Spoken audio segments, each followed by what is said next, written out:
घमंड किसी का भी नहीं रहता। टूटने से पहले गुल्लक को भी यही लगता है कि सारे पैसे उसी के हैं। घमंड को लेकर एक बहुत ही प्यारी कहानी है। एक बार श्री कृष्ण द्वारिका में अपनी पत्नी रानी सत्यभामा के साथ विराजमान थे। उसी वक्त सत्यभामा ने व्यंग की हंसी हंसते हुए श्री कृष्ण से पूछा, आपने त्रेता युग में राम के रूप में अवतार लिया था और उस समय आपकी पत्नी सीता बनी थी, क्या वह मुझसे भी अधिक रूपवती थी? श्री कृष्ण सत्यभामा का प्रश्न सुनकर कुछ कहने ही वाले थे कि गरुड़ ने भी उनसे प्रश्न किया, प्रभु क्या कोई इस संसार में है जो मुझसे भी तेज उड़ सकता हो? इसी बीच सुदर्शन चक्र ने भी पूछा, भगवान मेरी ही वजह से आपने कितनी बार शत्रुओं का नाश किया, क्या मुझसे भी अधिक शक्तिशाली कोई है? तीनों के प्रश्नों को सुनकर भगवान श्री कृष्ण जान गए थे कि इन तीनों को अहंकार हो गया है और इस अहंकार से उनकी मुक्ति आवश्यक है। तभी श्री कृष्ण को एक युक्ति सूझी। उन्होंने गरुड़ से कहा कि तुम हनुमान के पास जाओ और कहना कि भगवान राम और माता सीता उनकी प्रतीक्षा कर रहे हैं। गरुड़ देव तुरंत ये सुनकर चले गए। श्री कृष्ण ने सत्यभामा से भी कहा कि जब हनुमान हमारे दर्शन को आए तो आप सीता के रूप में तैयार होकर उनके सामने आइएगा। साथ ही सुदर्शन चक्र को आदेश दिया कि तुम महल के प्रवेश द्वार पर पहरा दो और ध्यान देना कि मेरी आज्ञा के बगैर कोई महल में प्रवेश न करे। सुदर्शन चक्र तुरंत मान गए और प्रवेश द्वार पर खड़े हो गए।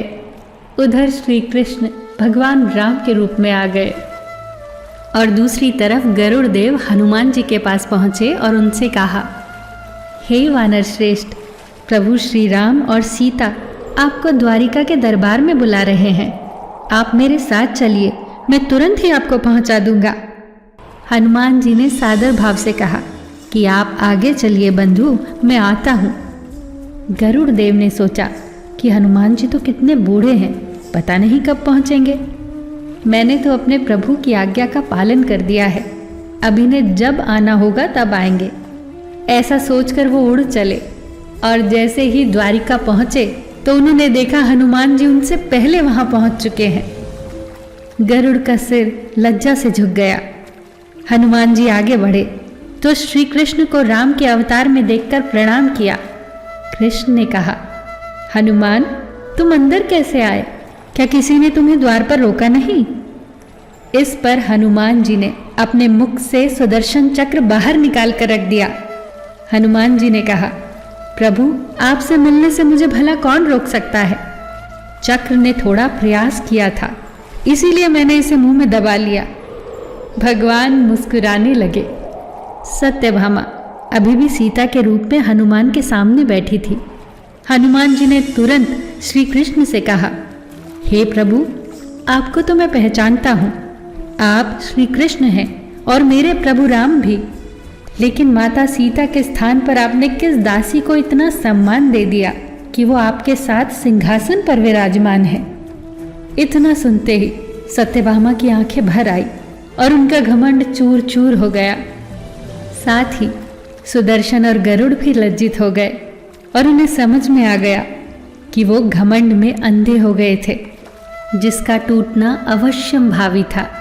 वो तीनों प्रभु की लीला को समझ गए। दोस्तों, किसी का अहंकार तोड़ने में ईश्वर देर नहीं करता। घमंड किसी का नहीं रहता। कितनी प्यारी बात कही है किसी ने। अहंकार में तीन गए, धन वैभव और वंश, ना मानो तो देख लो रावण कौरव कंस। फिर मिलेंगे दोस्तों अगली वीडियो के साथ।